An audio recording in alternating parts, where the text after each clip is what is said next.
Hello and welcome to the next virtual lecture for HBSE 2. What we're going to be talking about today is an abbreviated lecture on the types of groups you might find in the macro environment. So let's review briefly the last lesson, which was task groups. So a task group is a collection of people that apply principles of group dynamics, such as roles, patterns, to solve problems, to develop innovative ideas, to formulate plans, and to achieve goals within the organization or community. Task groups are formed to meet needs, such as individuals, families, groups, organizations, or communities. People can come from all those different subsystems to create task groups within the larger system or organization. So let's talk about groups to meet client needs. The first type is a team. So, and I say this to you on the day that was supposed to be the opening day of baseball, which makes me very sad. But teams are people who work collaboratively in unison on behalf of their clients. So they're not playing baseball, they are working together to fulfill the needs of their clients. They're different from work groups in a couple different ways. First, the members of a team depend on each other, whereas work group members work independently. So if you do take the baseball analogy in that, you can't have any one member of the team that does a really great job. The team isn't going to win unless more people than just one are doing a great job. Teams emphasize the achievement of team goals, whereas work groups focus on individual tasks and goals within the group only. So the example again is a successful sports team, or think about an interdisciplinary geriatric assessment team. Think of the teams that are in hospitals right now, saving the lives and health of the people right here in Monroe County. So a couple types of teams. You'll have social workers that work within the same agency. So in the VA, the Veteran Association, you'll have social workers who work on temporary housing. You'll have social workers that are working on substance abuse, mental health issues, surgery, and other types of physical health. They're all social workers, but they're all working on the same team for the benefit of their clients, not just independently. Then you may have social workers from various agencies. So you may have social workers from a rec center, a school, CPS, and a DV shelter to assist mothers and children from an abusive father, all working together.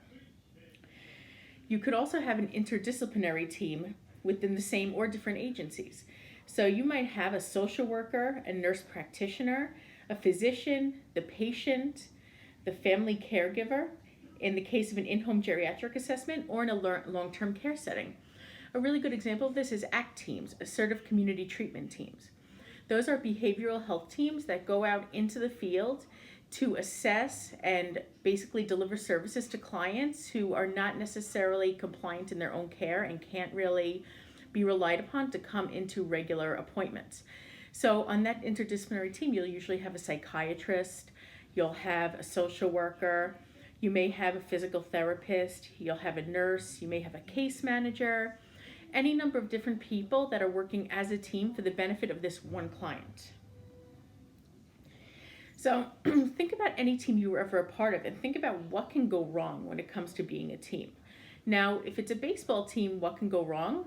I mean, there's a couple things. First of all, the players may suck. As somebody who's been a lifelong Mets fan, I've seen that far too often.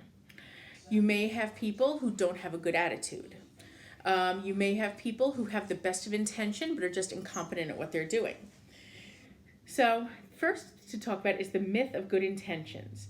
So people say as long as you have a good attitude and you have the best of intentions, your team will work well. It's not true. In reality, effective teamwork skills need to be learned and refined, and a team needs to be built of the people who at least have the potential to best fulfill the team's goal. Another issue is helplessness in the face of authority. So other health professions in particular dominate in certain settings. Social workers have to be assertive, and they have to have confidence in their skills in order to contribute to the team adequately. I've probably told you about when I was doing my internship in the master's program in the inpatient psych unit. The social workers were all under the auspices of the nursing department. So in essence, we reported to nursing, not to a head social worker, which could be a little demoralizing, especially considering that we didn't necessarily have all the same beliefs or all the same values. You also have the issue of professional boundaries. So every member of a team has distinct and common areas of expertise. So some of you may have the same things that you do well, but some of you may have other things that you do well that other people can contribute. So some tasks can overlap, which can bring the issue of miscommunication and duplication of services and conflict. So you need to make sure you communicate about who is doing the tasks. You need to make sure to avoid conflict or be able to resolve it pretty effectively. And you need to make sure that you're not duplicating effort and everyone's energies are being put to the best use. It's really critical to define people's roles in a team and specify who will do what. Then you have professional differences. Different disciplines have different ways to accomplish their goals. So you need to collaborate and you need to communicate.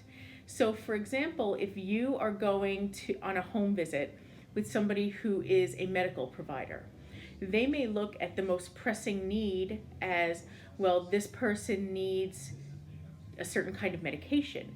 Whereas you're seeing the pressing need as, well, this person doesn't even have healthy food to eat. You both want what's best for the client, but you don't necessarily agree on what that best is or what the priority should be. Then you have treatment and case conferences. Those are groups that meet to establish, monitor, and coordinate service plans for a client system.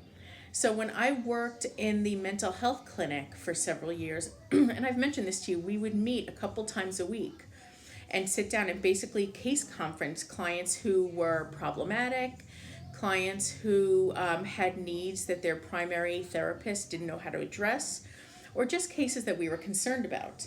So we would establish what was going on. Whoever the therapist was would deliver a report on what was happening.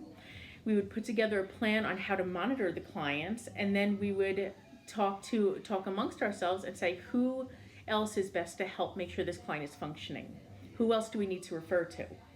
So it could include a variety of professionals reporting their perspectives on the client. So we would have social workers, we would have office staff, we would have a psychiatrist, we would have nurse practitioners, all of whom knew the clients and all of whom could give their perspective on what was going on and what they saw as the client's needs. But again, in order to be a team, they have to be interdependent and work together. The meetings need to be held frequently. You need to develop that group cohesiveness where people can have that respectful and effective communication. And it needs to be the same people every time. So it doesn't really help if you have these case conferences and every week it's different staff that are there. You need the same people there consistently to develop patterns and roles within the group. You also have groups for organizational purposes. So you have administrative groups. At the college at Brockport, we have administrative groups that consist of, each school. So for EHHS, we have our dean, our assistant dean, and our associate dean, and then we'll have our various department chairs. Those are administrative groups. You have supervisors and managers to organize, maintain, and improve agency functioning.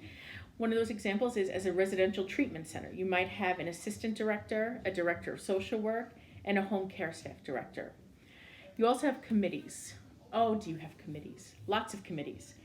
That's a group that considers, investigates, takes action on, or reports on some matter. So I'll give the example. I'm on any number of committees. I'm on the town gown committee. I'm on the student convocation committee. I'm on, I don't even know how many, student basic need committee. I don't even know how many committees I'm on. But in each committee, we have a different purpose, and that purpose is usually for the betterment of the community, the betterment of the students. Then you'll have a board of directors. That's a group that formulates an organization's mission, objectives, policies, and ongoing activities. And that's something you'll talk more about actually 1 year from now in 441. Generally, the board of directors has control over the agency's higher administration, and it's made up of volunteers. Board of directors, the members are not paid. They don't get a penny from the organization. They're made up of volunteers with expertise, status, power, and influence. And they should represent different interest groups, constituencies, and disciplines. So most boards of directors will have people that represent financial entities, legal, medical, all those sorts of things. So you have people on the board of directors who can sort of speak to any issue or concern that people may have within the organization. Then you have social action groups. Those are groups that are formed to engage in some planned change effort meant to shift power or resources to improve or modify the macro environment. Generally made up of professionals, clients, residents, etc. The best example I can give of this is the work that many of you students have done this semester on the issue of racism and discrimination on campus.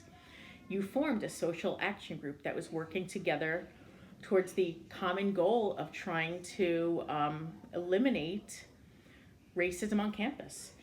So the issues can relate to 3 dimensions. It could be a geographic area, so people banding together to address issues of concern, housing, education, or crime. It was definitely a geographic boundary for now. Social issues, tax reform, access to healthcare, or issues of identity, ethnicity, race, sexual orientation, gender identity, etc. So the work that you were doing actually encompassed, in a way, all 3 of those dimensions of social action groups. So let's talk about empowerment in social action groups. How does a social action group become empowered to do the work? First, you have to have increased understanding. You have to share different and similar perspectives within the group, have people from different backgrounds to expand members' understanding of the issues from all different perspectives.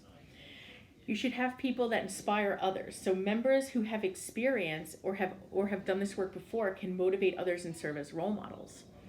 Additionally, you can raise consciousness, so encouraging group members to relate their personal issues and problems to what's happening in their macro environment.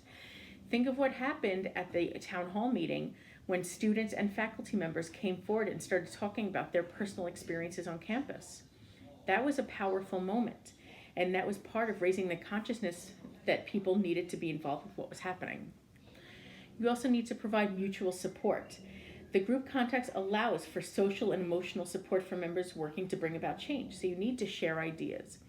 You need to inspire each other. You need to give each other encouragement, work together to plan, work smarter, not harder. And finally, using cooperation. Change is easier with like-minded people than going solo. If you can find a team that works together, there's almost nothing you can't do. So I'm going to leave you on that note. I hope you're having a good week. Keep washing your hands and stay clean and safe.